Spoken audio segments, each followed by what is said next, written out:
come from the Vietnam, but I'm working in Indonesia around 6 months ago. The match I think the match will be very exciting. Malaysia is a tough place to come and win football matches.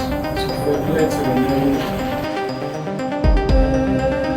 Apa jadinya jika Indonesia dipermalukan 3 gol tanpa balas di kandang sendiri, serta proyek pemain naturalisasi bernilai mahal yang digadang-gadang bakal membawa Garuda terbang tinggi, justru menjadi bahan tertawaan besar di seluruh kawasan Asia Tenggara?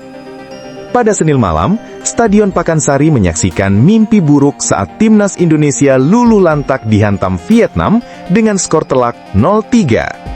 Meski diperkuat deretan pemain diaspora seperti Tom Hai dan Ivar Jenner, skuad Garuda tampil tanpa arah hingga lini belakang mudah diacak-acak lawan. Sontak, warganet ASEAN berbondong-bondong membanjiri media sosial dengan sindiran pedas. Seorang netizen Vietnam bahkan menyindir tajam. 300 juta orang, 22 pemain keturunan Belanda, masih kalah dari tim cadangan Vietnam 3-0 di kandang sendiri.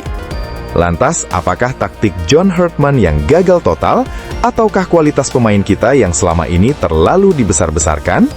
Mari kita simak video kali ini, yang akan membuat Vietnam tahu bahwa Indonesia bakal balas dendam jika bertemu di final Piala AFF 2026.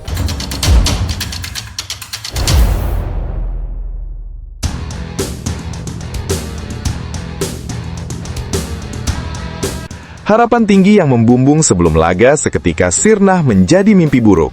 Setelah sebelumnya mengantongi 2 kemenangan beruntun atas Kamboja dan Timor Leste, Indonesia melangkah ke lapangan dengan percaya diri tinggi. Kehadiran nama-nama pemain diaspora berpengalaman di lini tengah dan depan diyakini bakal memberi perbedaan besar.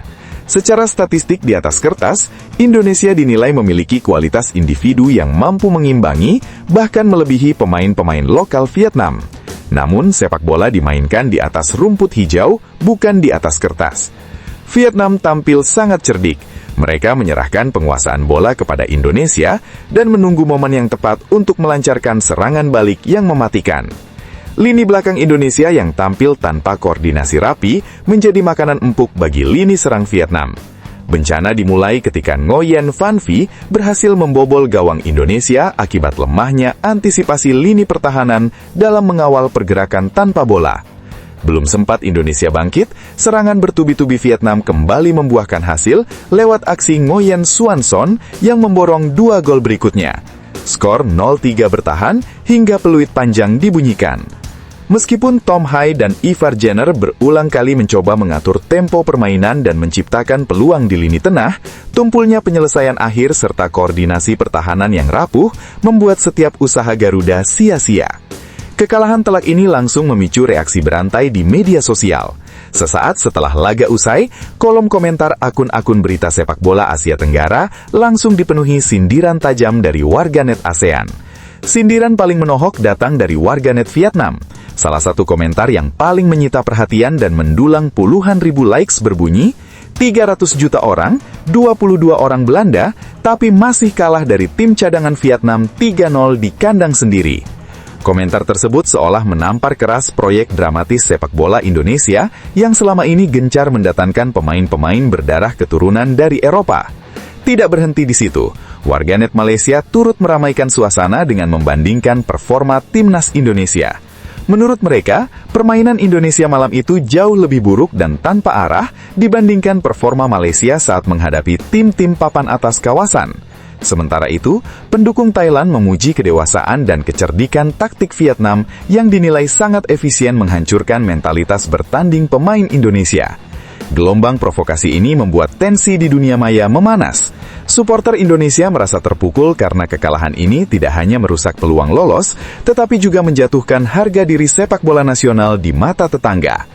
Menghadapi situasi yang kian memanas, pelatih kepala timnas Indonesia John Herdman langsung menyampaikan permohonan maaf secara terbuka dalam sesi konferensi pers usai pertandingan. John Herdman mengakui bahwa kekalahan ini murni merupakan tanggung jawabnya sebagai juru taktik. Ia menegaskan bahwa Vietnam tampil jauh lebih efektif dan memanfaatkan setiap celah kesalahan yang dibuat oleh anak asuhnya. Saya meminta maaf yang sebesar-besarnya kepada seluruh pendukung Timnas Indonesia. Hasil ini sangat mengecewakan, dan saya bertanggung jawab penuh. Kami tidak tampil pada level yang seharusnya malam ini, ujar Hartman. Kendati demikian, peluang Indonesia untuk melangkah ke babak semifinal Piala AFF 2026 belum sepenuhnya tertutup. Pertandingan terakhir babak grup melawan Singapura akan menjadi laga hidup mati bagi skuad Garuda. John Hartman berjanji akan melakukan evaluasi total dan memenangi laga krusial tersebut demi menyegel 1 tiket tersisa ke semifinal. Namun, beban berat kini berada di pundak para pemain. Mampukah mereka bangkit dari tekanan mental yang luar biasa ini dalam waktu singkat? Namun kekalahan 0-3 dari Vietnam harus menjadi cermin besar bagi sepak bola Indonesia. Mengandalkan nama besar dan deretan pemain naturalisasi saja tidak cukup jika tidak diimbangi dengan kedalaman taktik, mental bertanding yang kokoh, serta organisasi tim yang matang. Kini nasib Indonesia berada di ujung tanduk pada laga pamungkas melawan Singapura. Kemenangan adalah harga mati jika tidak ingin gugur secara memalukan di fase grup. Lantas, apakah Anda menilai kekalahan ini murni karena kesalahan taktik pelatih John Hartman, ataukah ada masalah mendasar pada mental bertanding para pemain kita? Jika kita melihat, pertandingan penentuan melawan Singapura di laga pamungkas grup A kini berubah menjadi panggung tekanan tingkat tinggi bagi skuad Garuda. Tidak ada lagi ruang untuk eksperimen, apalagi kompromi. Satu-satunya hasil yang bisa menyelamatkan muka Indonesia di hadapan publik sendiri hanyalah kemenangan meyakinkan. Kekalahan menyakitkan dari Vietnam terbukti meninggalkan goresan mendalam pada mentalitas bertanding para pemain. Lini tengah yang dikomandoi Tom Hai dan Ivar Jenner dituntut bekerja ekstra keras untuk memulihkan alur permainan yang sempat hilang arah. Publik kini menagih kepemimpinan para pemain senior dan diaspora untuk membimbing skuad keluar dari jurang keputusasaan. John Hartman dikabarkan langsung menggelar sesi latihan tertutup untuk merombak skema bertahan yang dinilai sangat rapuh. Koordinasi antar lini yang bolong saat bersua Vietnam menjadi fokus utama perbaikan. Hartman paham betul bahwa Singapura, meski di atas kertas tidak diunggulkan, berpotensi mengeksploitasi setiap celah kecil jika Indonesia kembali tampil di bawah performa terbaiknya. Di sisi lain, tekanan tidak hanya datang dari atas rumput hijau, tetapi juga dari riuhnya tribun stadion dan riuhnya jagat maya. Kritikan tajam warganet yang tak kunjung mereda justru harus dijadikan bahan motivasi, bukan beban yang melumpuhkan kaki para pemain. Laga menghadapi Singapura malam nanti bukan sekedar perebutan 3 poin demi mengamankan tiket menuju semifinal Piala AFF 2026. Pertandingan ini adalah pembuktian harga diri, sebuah jawaban tegas atas segala bentuk hinaan dan sindiran yang dialamatkan kepada Timnas Indonesia. Mampukah skuad Garuda bangkit dan menjawab semua keraguan dengan kemenangan manis? Atau justru dongeng perjalanan mereka harus berakhir tragis di fase grup? Tuliskan prediksi skor dan dukungan terbaik Anda di kolom komentar. Sampai jumpa di video berikutnya, tetap dukung sepak bola Indonesia, dan jangan lupa like dan subscribe channel ini. Karena 1 like dan 1 subscribe kalian itu ternyata bisa menambah pahala.